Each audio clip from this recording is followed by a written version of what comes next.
All right. Welcome to Real Talk with San Diego Steve, where we're on a mission to empower first-time homebuyers, investors, and the San Diego military community. Our goal? To provide you with actionable insights and strategies to achieve financial freedom through real estate. Each episode, we spotlight inspirational stories to give you a tool for your real estate toolbox. Whether you're just starting out or looking to elevate your real estate journey, you're in the right place. I'm Stephen Bernard, your favorite San Diego agent and investor, and your host. Today we have Stacey Stegenga. I've been practicing that for a while. Nice. You did so good. Congrats. Joining us to delve deep into her journey into real estate. So grab a notebook or just settle in and take away something valuable from this discussion. So welcome, Stacey. Thanks so much. Thank you for having me. Yeah, absolutely. It's my pleasure. Stacey, you are a legend in the war room investing world. Thank you. You were born and raised, so let me see if I nail this right. So born and raised in a small town in Michigan. You, like many others, joined the Air Force to see the world. And from my understanding, you've done that successfully. After 14 years of living overseas, multiple different states in the country, you're now in Colorado, settle down closer to family and grow your roots. Yes. And despite being a critical care nurse for 11 years, your income when you settled down was nearly cut in half. And this is going to be a great point in your story and your journey. Will. Yes. And in 2018, you found the book. Oh, I love this. Set for Life. Nice. By Scott Trench. We'll link it in the show notes. Yes. And you became a student of the game, learning as much as you could about investing. So since 2018, you've acquired 4 duplexes, right? And you're a passive investor in a syndication, which is amazing. That's Thank you. For those that don't know what a syndication is, that's essentially your level up moment in investing. You know, you go from door, single family rental, the house hack, all the baseline getting into real estate. And then when you're ready to start scaling, you get into the big leagues. So congratulations on that, Stacey. Thank you. And Stacey's love for real estate investing stems from supplementing her salary as a full-time nurse on the journey to financial freedom. So she is passionate about improving healthcare and advocates for legislation to change the harmful work environment that so many healthcare professionals are forced to tolerate. So today we are going to be talking about a lot of why behind real estate. Did I get it right, Stacey? You nailed it. I will say, so I was overseas for 4 consecutive years, but in 14 years, I moved a ton. So that's the only clarification. I would have loved to be overseas 14 years. I don't think I would have gone into the reserves if that was the case. I would have just stayed active, but yes, nailed everything else. Cool. So yes, thank you for that great introduction. Yeah, no worries. And I got to ask, because this is, precursor to the show, we talked about it. As it turns out, Stacey and I share common ground in that we like the bougie beer. So Stacey, what are you drinking for today's show? I am drinking a hazy IPA. I can never say this name right. Finkel and Garf. Yes. Nice. It's a really local good to one. Your area? It is. And I will say, as a person that's lived both in San Diego and Denver, San Diego thinks that they have a craft beer scene. I don't think it's quite there yet. However, they do have some good beer. I miss Ballast Point a lot. Okay, I was just going to ask that. Favorite brewery in San Diego? Is it Ballast Point? Ballast Point, for sure. What do you like from Ballast Point?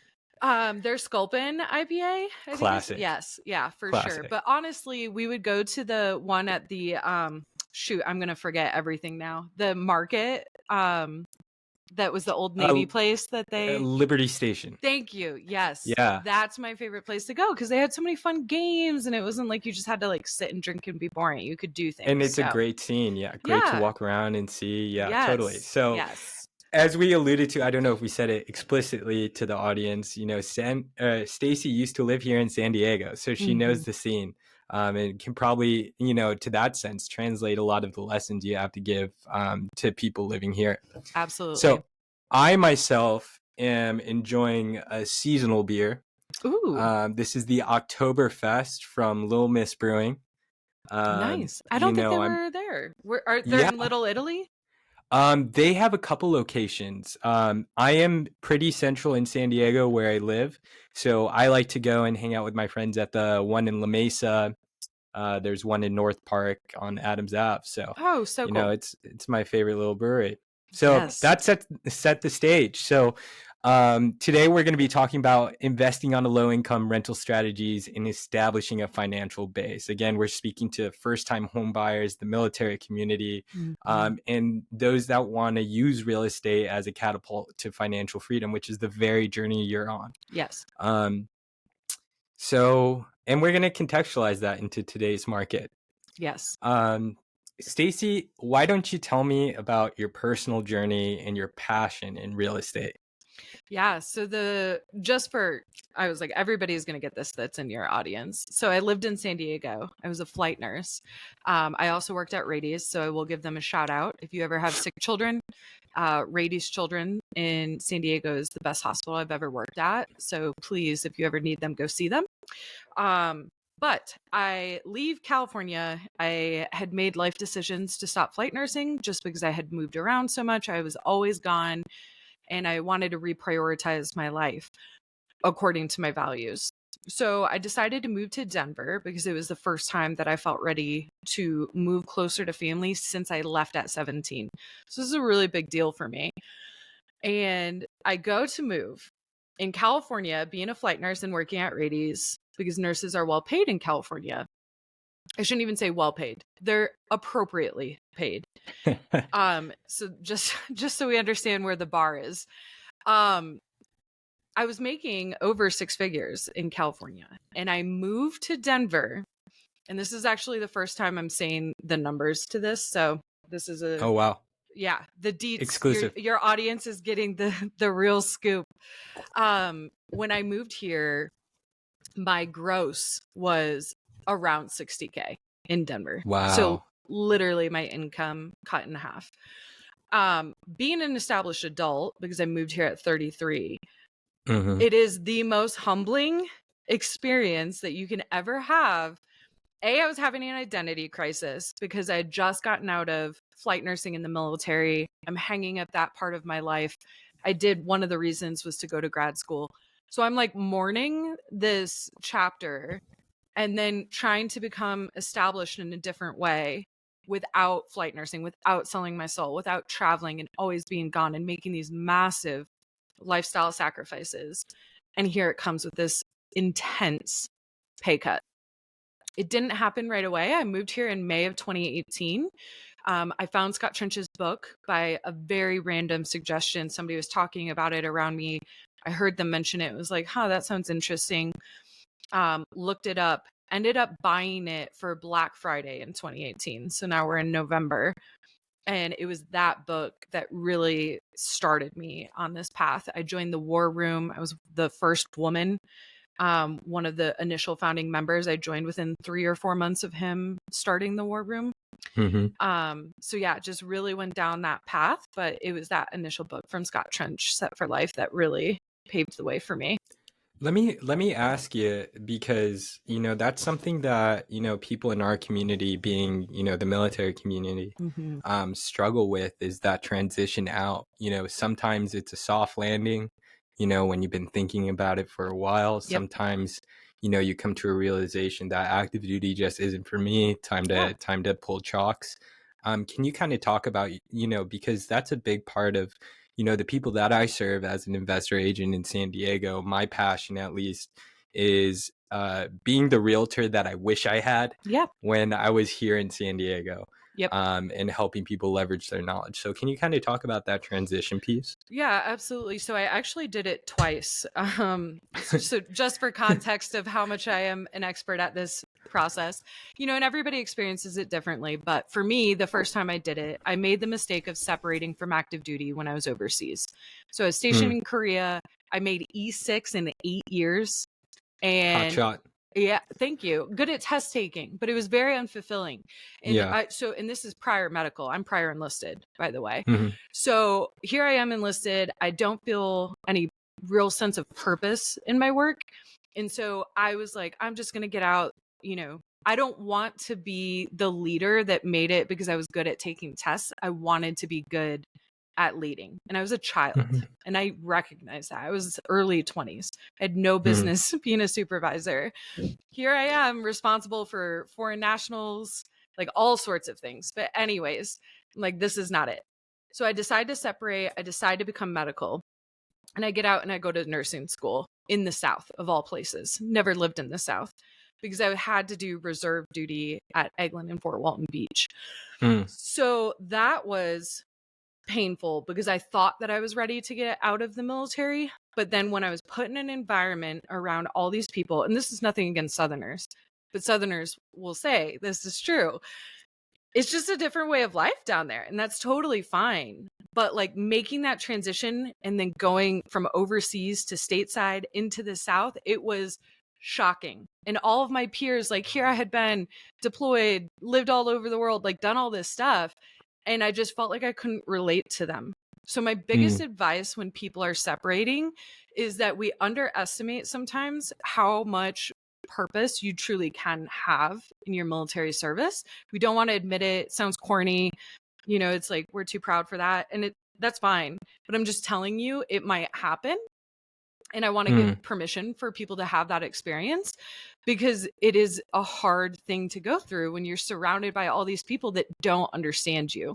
So find a community and find resources, find veterans that you relate to, and you have that support around you, so that you don't feel like you're completely on an island when you separate. And that's my biggest piece of advice, because that was also when I got out of flight nursing and came back and I was just a bedside nurse.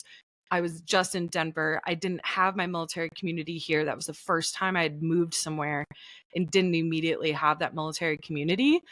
And so it was that kind of like struggle and the pride that I had being a flight nurse. So just finding purpose in other ways and continuing to serve in other ways. As corny as that sounds, it's the truth. That's incredible. That's incredibly valuable to hear. You know for sure that there's someone out there that needs to hear, like, it's okay to, one, grieve that part, moving into a new season of your life. And two, what you're feeling is that loss of purpose and teamwork. And so the way that you satisfy that need, because, if you do the military, it does become a need. That's your day in, day out for so long. There are other avenues. Now, was the War Room one of those groups for you? Yes, it 100% was. Yeah. Yeah. So shout out to Dave Prey for fostering that community for us. Absolutely. So huge move, San Diego to Colorado, right? In a lot of different ways. One, you're changing your life entirely. Two, you're enduring this massive pay cut. And you find Scott Trench's book. Take us from, where were you mentally? What were you experiencing? Why was it something you picked up and attached to? So I think it was just that real estate made sense to me. I loved the idea of having an asset and a more tangible, controllable item versus like the stock market where you just put your money in and you kind of hope for the best. I feel like there's not as much strategy with the stock market. So that's what interested me the most about real estate, specifically with Scott Trench's book. I think the most profound thing for me was that he flipped my world upside down, in the sense that he talks in that book a lot about how we're doing the American dream all wrong. And he talks about how and forgive me, have you read it? I have. Okay. Cover to cover. I've handed this book out to so many people. It's so good. It's so good. I love that he talks about like how we're essentially setting ourselves up for failure because we're strapping ourselves to these uber expensive houses and cars and all of these things. And so then we're having to work to afford the things that don't even make us happy. And so it's starting with that intention of what do we really want? What really makes us happy? And if it's the big fancy house, that's totally fine. But just be mindful in what you're tying yourself to and what is the result of that. If you have to work overtime to be able to afford your mortgage, is that something that's sustainable to you for the rest of your life? Do you want kids? Like, just understanding those impacts. I feel like he just presents it in a way that I had never considered before. And so it was very, very profound for me. Yeah. Yeah. And so, we talk a lot about, the transition from learning and attaining knowledge to action. One of my favorite interviews was with Donnie. I don't know how well you know Donnie Appleberry. Good. Yeah, he's brilliant. Yeah, he's great. And I titled it Go Fast, Break Things.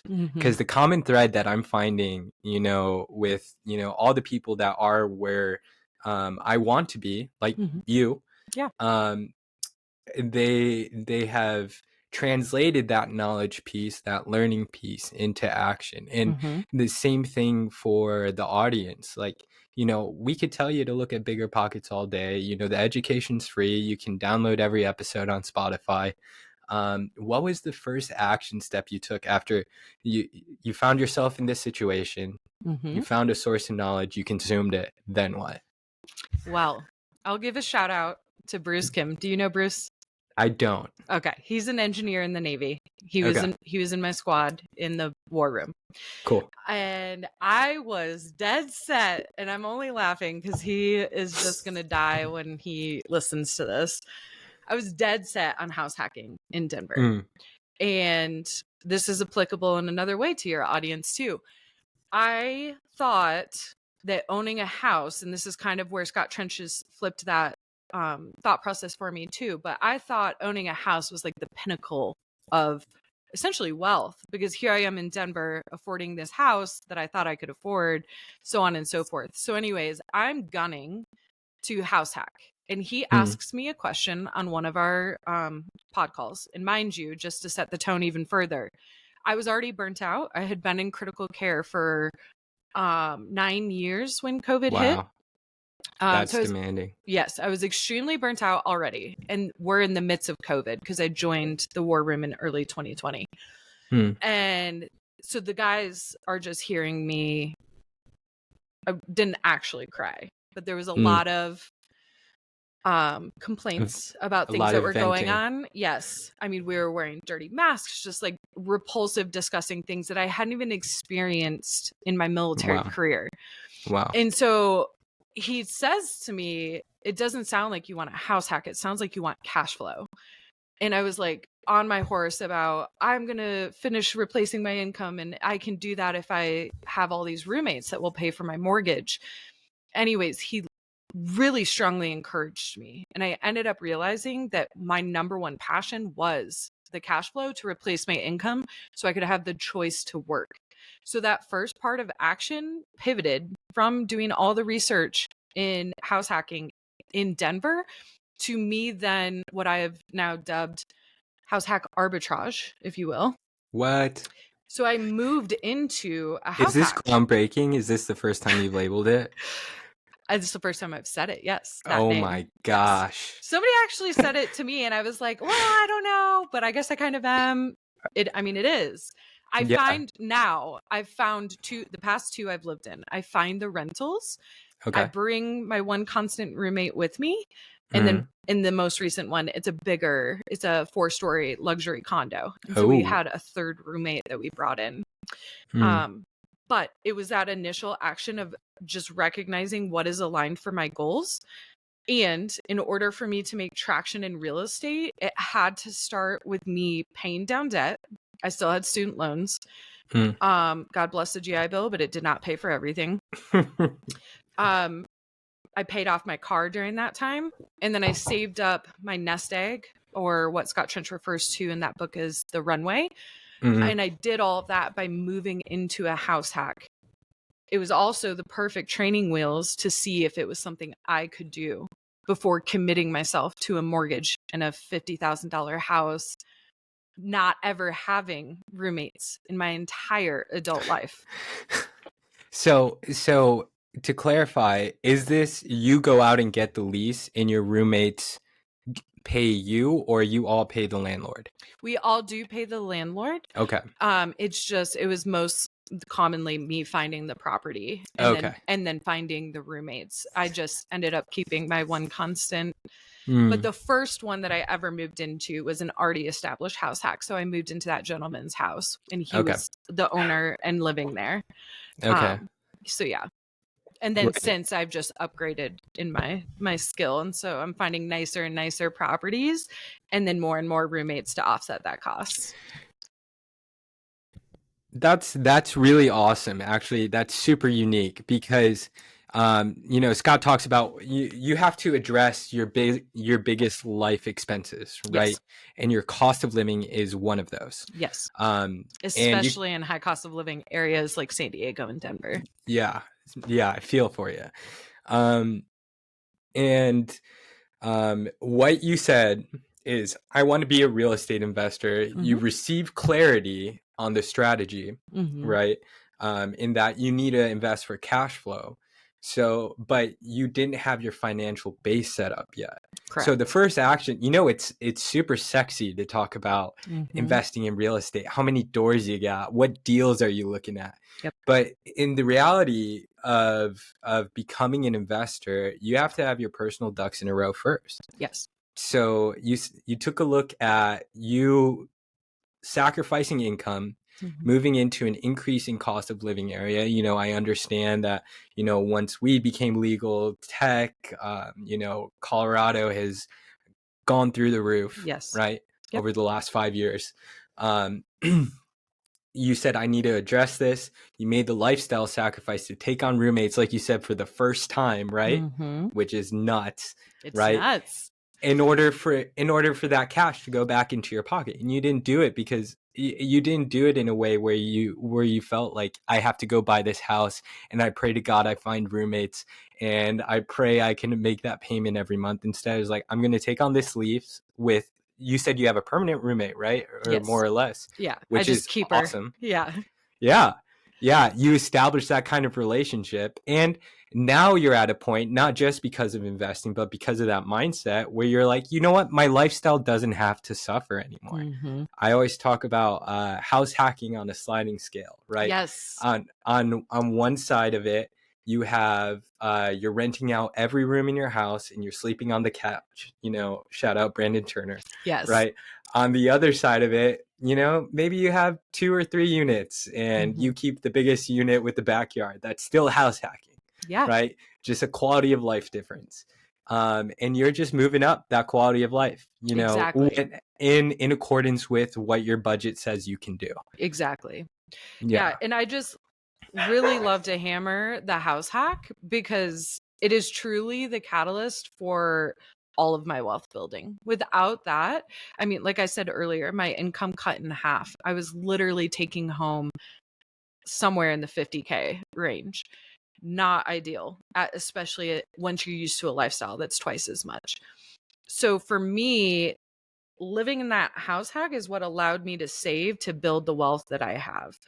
So whether you're doing it from buying your own, it's just a very important distinction to make. And especially that caveat, like I said, that Bruce pointed out to me, appreciation is a massive thing to go for if that's where you're at in your life. So all the people in San Diego, if you're in a position to buy your home and use your VA loan, please do at all costs, because it's like truly the greatest catalyst for wealth building. But for me, I was not in a position to make that kind of commitment to a house. And I was most immediately needing to replace my income. I am so excited to go out and buy a property now that I will live in and be able to get the appreciation for. And you're not scared. No. Right? You're not doing it from a place of fear or necessity. You're doing it because you've built yourself up to be in a place to do it. Yeah. And now that's awesome. know. Here I am, how many years? 5 years later with roommates. I've survived. Yeah. Yeah. Roommates aren't so bad. So can you kind of quantify and re-explain what it means to have a financial base? Because that's more or less what we're describing, right? That's this metaphysical idea underlying this entire part of the discussion, where it's you establish the financial base for yourself. Yeah. For you to, then get into real estate. So, for those of us that are like, okay, that sounds great. But what do you mean? Okay, I have extra cash coming in every month. Now what? Yeah. So it depends on how many other humans you're responsible for. It depends on if you're married. It depends on a lot of things. I would say if I was married, there's nothing wrong with this. I admire the people that are married. I just think I would be way more risky if I had somebody else's income to be able to fall back on. So when I initially started, I was way more conservative because I am my sole provider. And luckily I didn't have any children to be responsible for at the time. So I could save as much as I wanted and then invest it. But that number is going to be different for everybody based on how risk adverse you are and the type of responsibilities you have. But I would recommend at a minimum, pay off bad debt, which Scott defines, but it's typically high interest rate for something that's a liability, not an asset. It's not making you money. For all of us military people, that's your high interest rate sports car or massive truck. Just get rid of it. Joking, kind of not, but no. But yeah, so it depends on the person, but I saved up way too much. So I saved up the nest egg that he recommends in the book, which is 25,000. And then separate of that, I had a reserves or savings account for emergency fund, whatever you prefer to call it. And it wasn't wrong. I just should have gotten started earlier because I was so risk adverse. I was so afraid of failing. And you also have to remember, though, this is during COVID. I had already been laid off once during that period. I bought my first property in October of 2020. I was laid off in April of 2020, I think. It didn't last long, and they called it furlough, just to be extra technical. We were recalled back to work soon enough, but it was a fear that I had never had before. Nurses always say, we're always in demand. There's always going to be sick people. And here we were in the height of a pandemic and getting laid off. So it was that's crazy. It was. And it was a level of fear I had never experienced before. Wow. So I would say just very closely analyze that based on the type of responsibilities. And it goes hand in hand too with what you were saying earlier about when to start taking action. I personally recommend to people to kind of draw a line in the sand at the beginning. When you first start educating, we know ourselves better than I think we give ourselves credit for. And so like for me, again, I spent way too much time educating myself because of my fear of failure.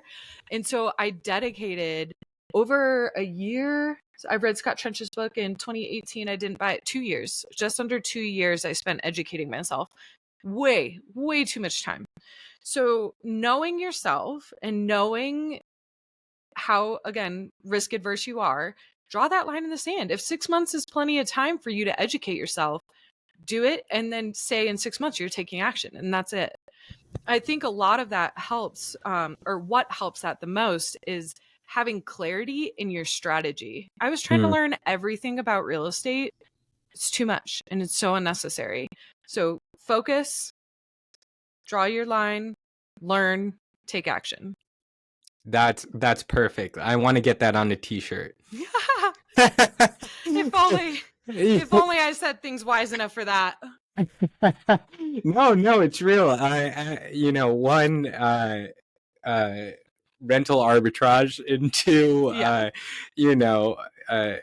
learn, draw your line, take action. That's awesome. Yeah. Because what you're doing is you're establishing a threshold, like an objective, based off of objective metrics. Because you probably remember you're buying your first investment property. I sure do. 100%. It's a roller coaster.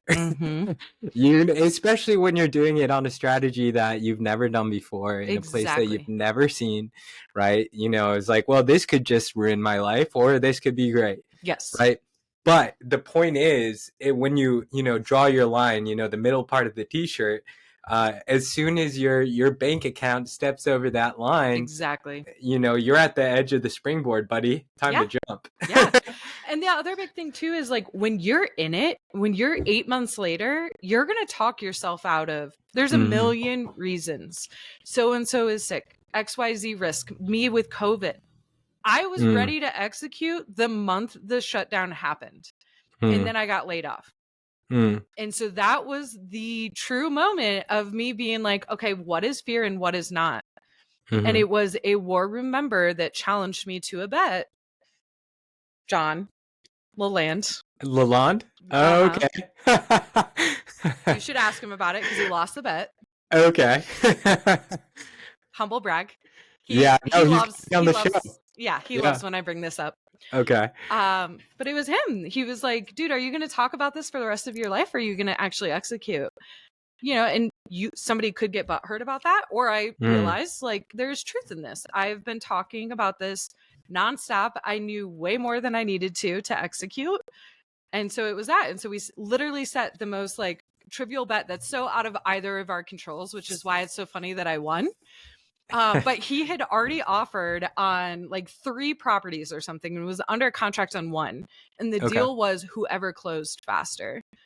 And I wasn't even under contract. I don't remember how many days after the bet I offered on one, got under contract and closed my first duplex before his as an experienced investor. So, hey.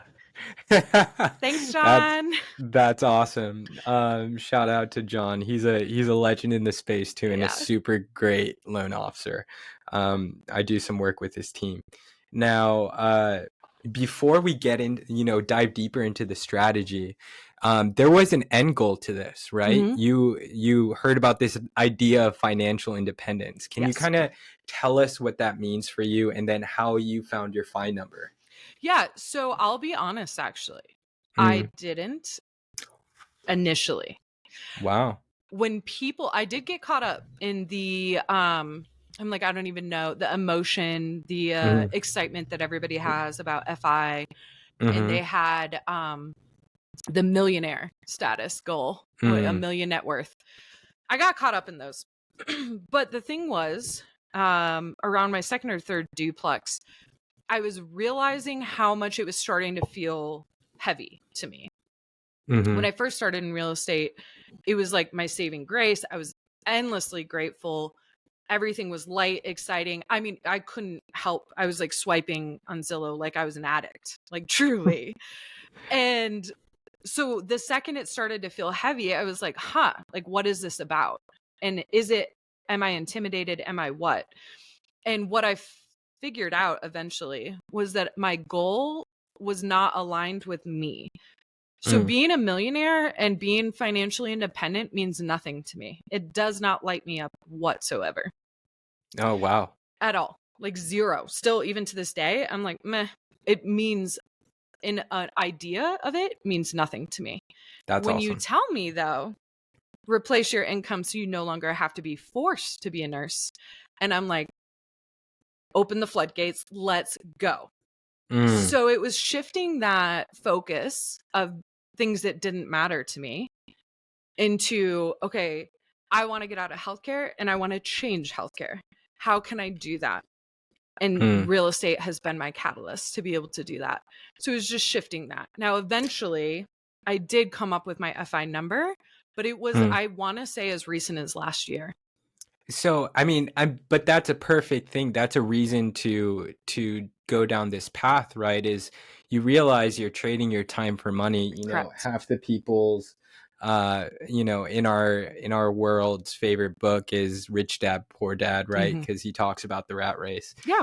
But you're trading your time for money until hopefully one day you can retire and receive a paycheck and then you die. Yes. Or there's this path, which you're on, which I'm on, which a lot of people are on, where you learn what an asset is, you double down on chasing after these assets with a financial foundation under you, then you do in life what matters most to you. 100%.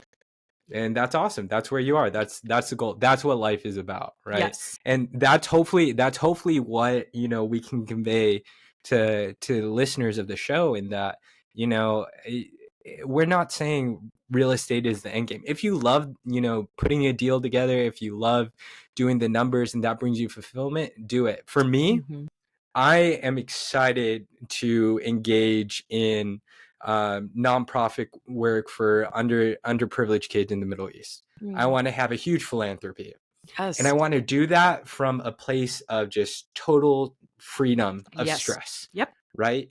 like my family's taken care of, generations after I'm gone, my family's taken care of, and I can do something good in this world, right? And you're the same way with healthcare. And that is what drives people in real estate. It's not this evil monster of capitalism. It's realization of the beauty of freedom. So 100%. I'm really glad you brought that up. It's not about the number. You're right. Absolutely. I also do want to just say too, because this was a painful lesson for me once I did start paying attention to it.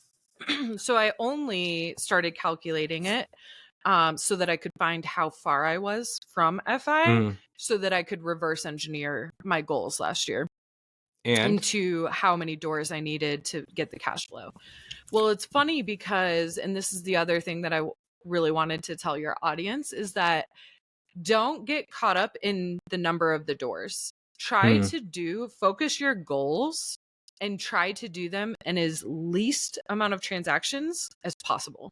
That's the challenge. That's a great way to put it too. Yes.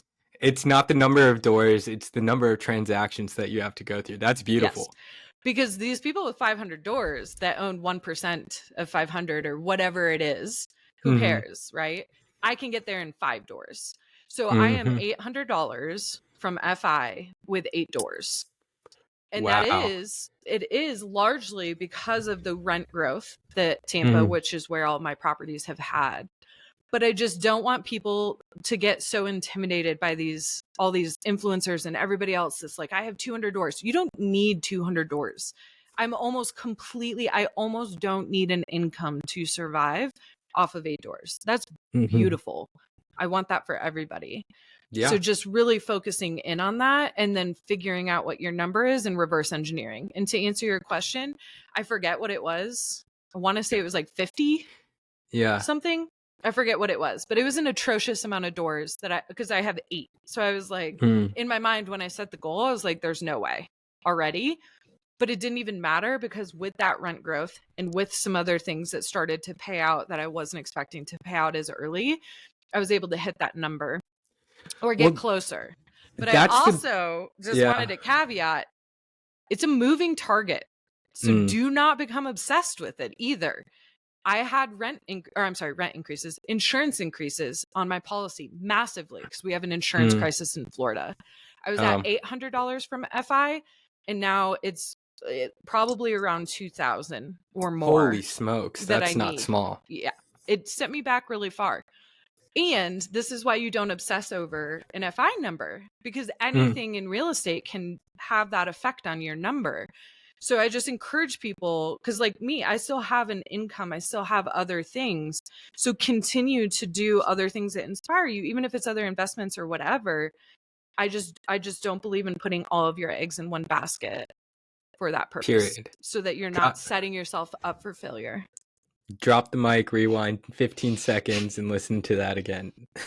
That's it. You can't just bet it all and hope it works, even if that's, all in one market. Because I know you're looking at diversifying outside of Florida for a few different reasons.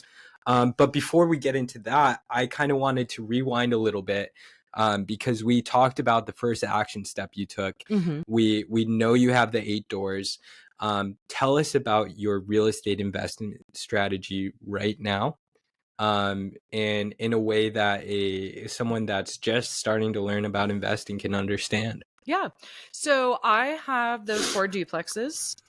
They are my babies and I love them. However, I am at a point in my career where economies of scale, so going a larger amount of doors, is beneficial because they say at some point in real estate, a difficulty of a transaction is the same whether it's a single family home or 300 units.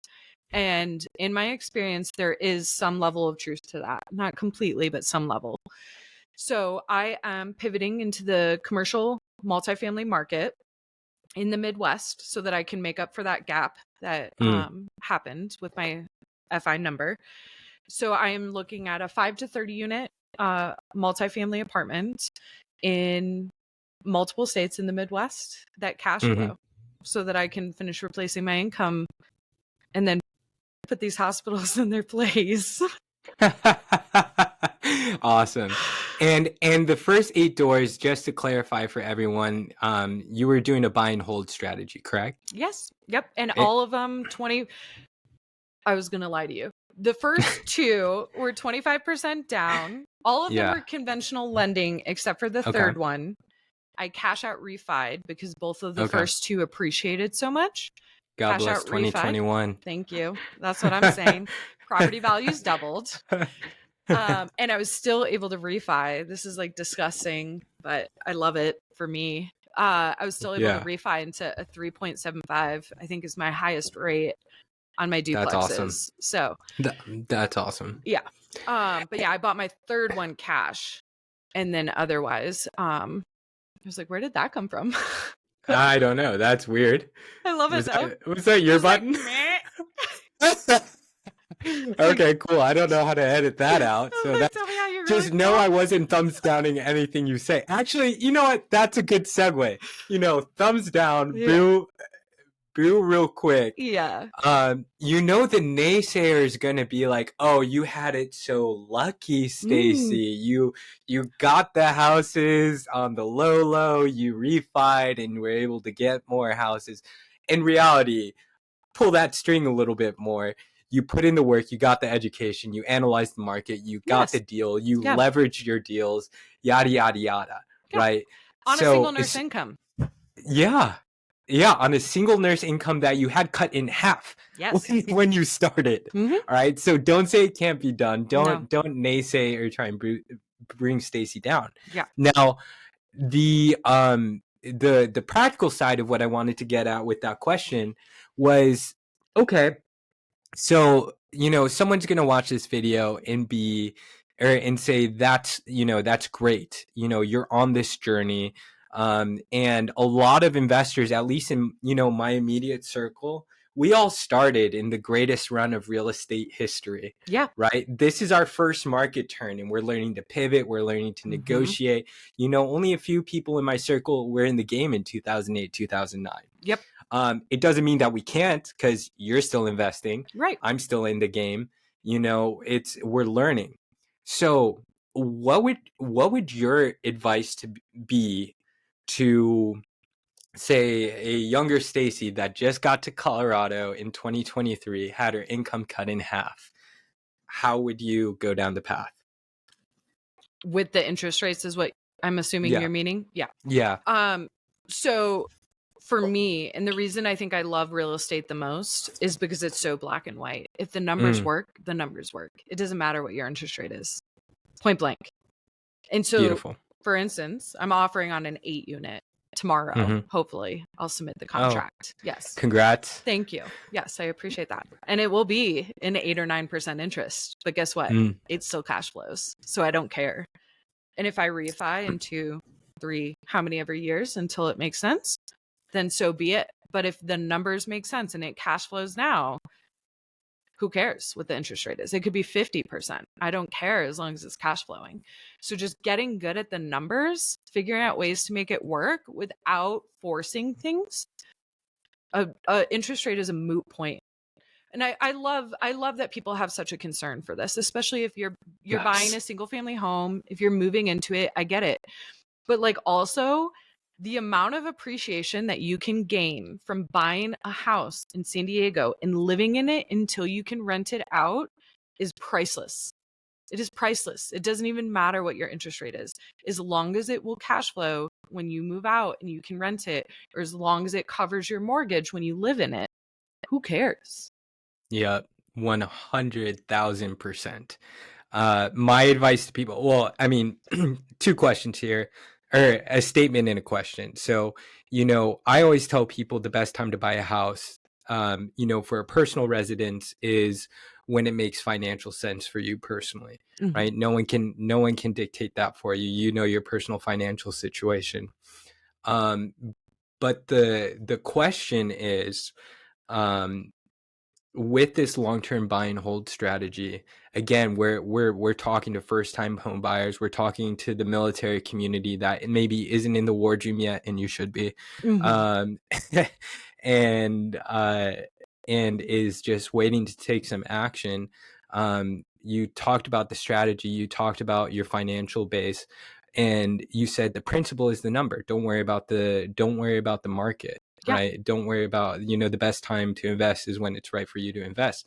But you're looking at what metrics to dictate those numbers to thumbs up or thumbs down. The Excel spreadsheet says it all. So and I was going to say for me, and that's okay for everybody to have a different metric. For me, it's cash on cash ROI. Because I want to know that if I'm putting that much cash into a property, because all of mine were duplexes, I want to make sure my return and my cash flow were my two metrics that I cared about. Because otherwise I could put my cash into the stock market and make a different return without any other issues. So those were the two for me. And what do you mean by cash on cash ROI? Again, just speaking to the new guy. Yeah. So just the amount of cash that you have to put into the investment and then what return it's going to create for you. So for like multifamily, for instance, you're required to put 25% down. It's a large amount of cash. So you're going to have a much higher return for that to make sense. If you're using an FHA loan and you only have to put 3 to 5% down, your threshold to have a good cash on cash return on your investment will be far lower. So it's just truly the amount of cash you have to tie up to get that payment, that return on your investment. And that's, I think another thing that's worth mentioning too, a big thing that I was struggling with the house hack strategy was when I'm buying a house to live in, it was so hard for me to separate the emotion of this is my house and this is an investment. And so another big factor in this current market with those interest rates are, what is your long-term picture? What is your long-term goal? If your long-term goal is for you to be financially independent, not have to work, so on and so forth, is you living in San Diego in a less nice house so that it can be a perfect rental on a later day when you move away and PCS to another duty station, is that the worst thing that's ever going to happen? And the answer is no, because we underestimate the power of what that payoff will be versus the sacrifice right now. And that was a huge issue for me in Denver because the houses that I could afford were not updated. And I was like, this is trash. I don't want to live in this. But I didn't look at it from an investment perspective and what that appreciation would have done for me. Yeah. Yeah. And that's important to break out. Rarely ever is the first home you buy your forever home. Yes. Especially in the military. Exactly.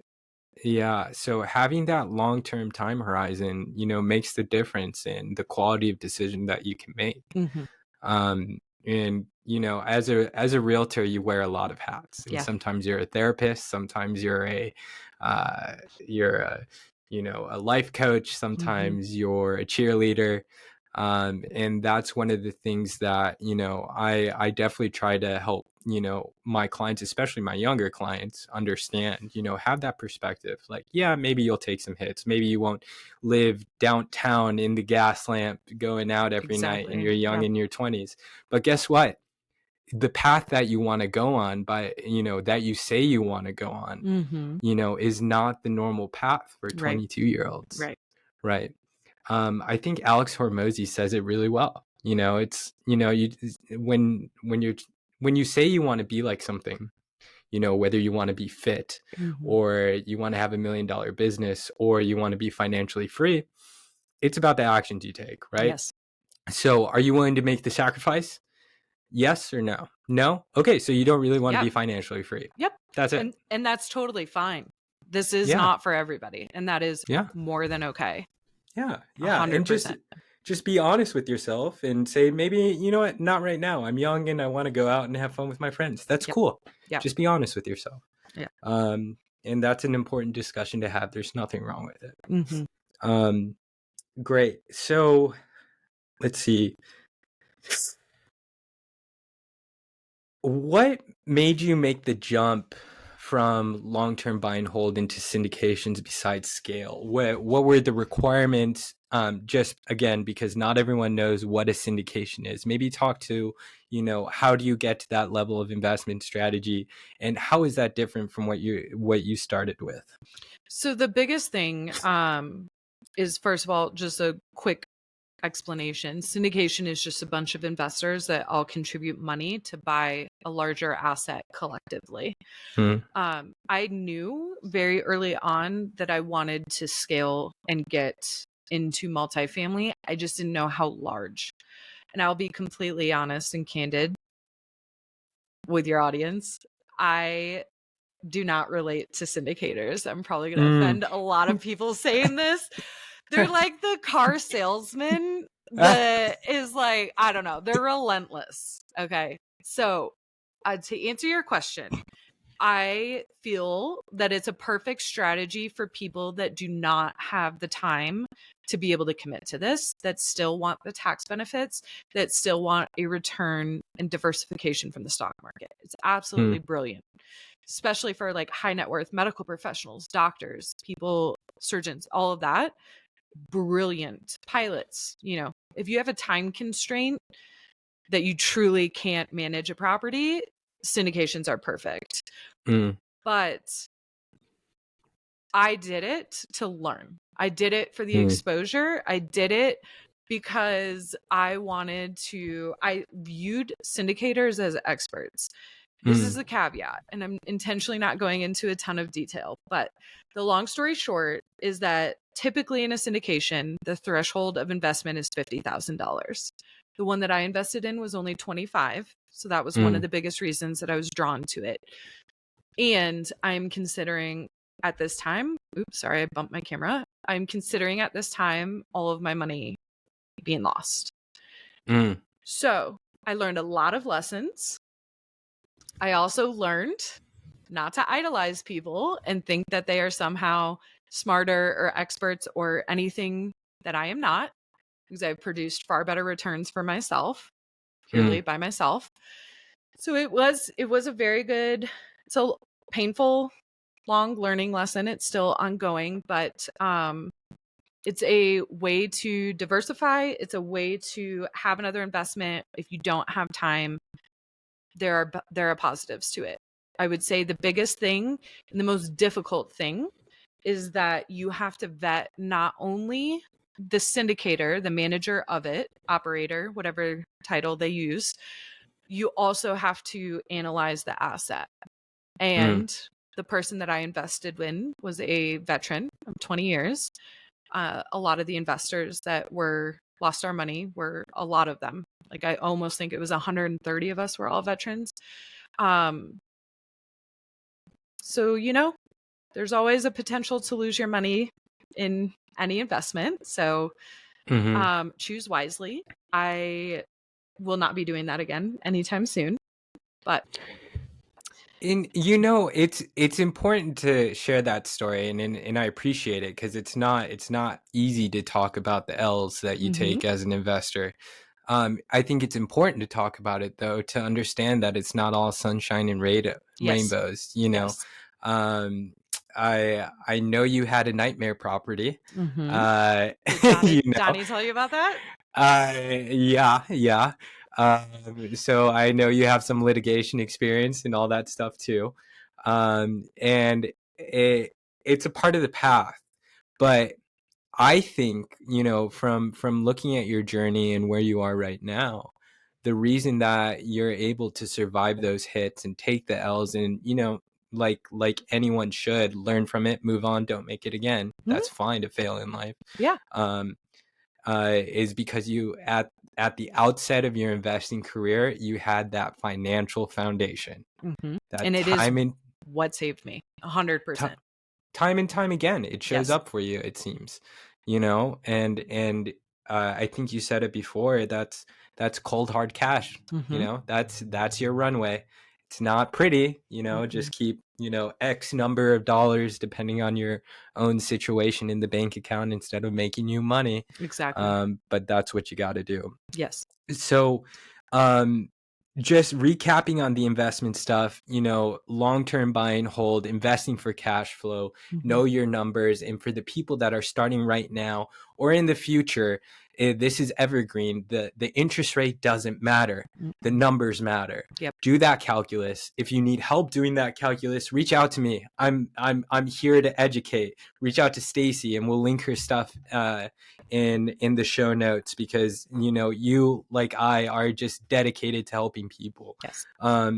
And the numbers don't matter. Just take those steps, and then having clarity on your strategy is super, super important. It is. And the end goal doesn't have to be a number. The end goal is why, the state of life that you want to live. Did I miss anything? No, I feel like that was the good stuff. The good stuff. Now, I wanted to take some time and give you the floor, Stacey, to talk a little bit more about your why in healthcare advocacy, and then further, what people, you being familiar with San Diego, what individuals in the healthcare industry in San Diego can do to help rally the cause. Yeah, so I'll start with that first, and not to say that San Diego doesn't need anything, but San Diego, actually, it was massively inspiring when I left there, because they already fought what we call the good fight. All the hospitals in California are already unionized. So everything that the rest of the nation is fighting for, California is the only state in America that has the things in place that we want. And that is truly to be able to have a lunch break and be able to eat something, God forbid, in 12 hours, when you have people's lives in your hands. We just want to be able to eat and pee. Small ask. And then the decent pay. I was like that. Oh, and then the safe staffing is the other big thing, because currently the biggest component of this is that most hospitals in America are for profit. And the way that they curate the largest amount of profit is by making nurses take more patients than we're supposed to have. So for instance, in an ER in Florida, I was only supposed to have 4 patients. I had over 8 at one point in time. So twice the amount. There's no possible way on earth for you to give good care to any one of those humans when you have 8 vying for your attention, or 8 that are extremely ill. Wow. So the rest of America gets to get their act together. And again, not to say that San Diego doesn't need to do anything, but they just already have a lot of the laws that are in place. But yeah, replacing my income, the unfortunate thing is that healthcare in America is one of the largest profit earners for our entire economy. It's top 5. Wow. Yeah. A lot of people don't know that, but big pharma and medical device are the biggest things. Wow. And the thing that upsets me the most is that we are clearly having massive profits if it's one of our largest economic producers. And I just want to scale that back and make it a more cohesive environment. Take care of your nurses so they can take care of the patients and provide good care.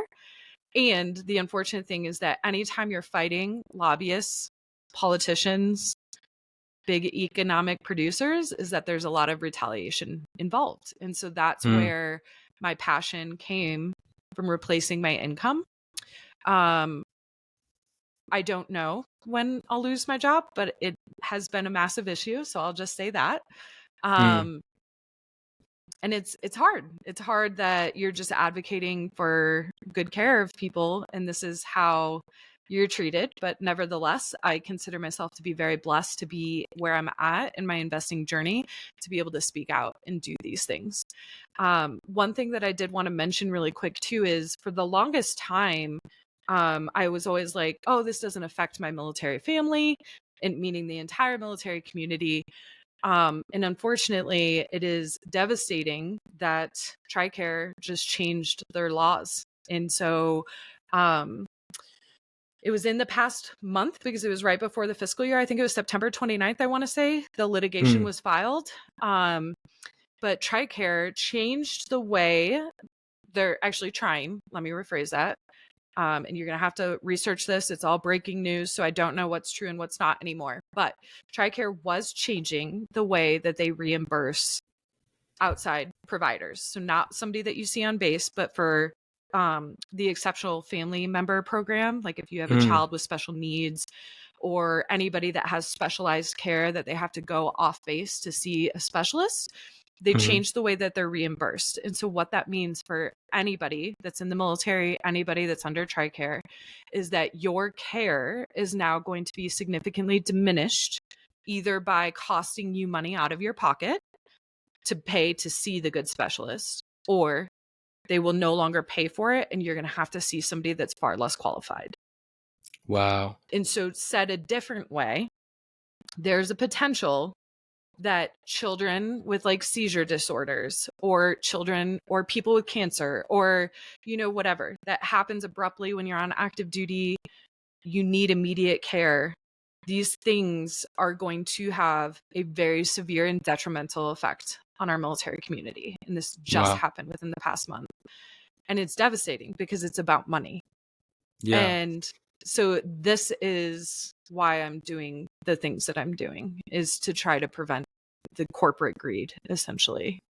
Yeah, that's an incredible cause. And you know, the fact that you have to fear for your job while you're advocating for it is devastating. It says something about a person, right? You know, for me, it's, you know, what's going on to the Middle East, in the Middle East right now, and I'm not going to get into politics. Yeah.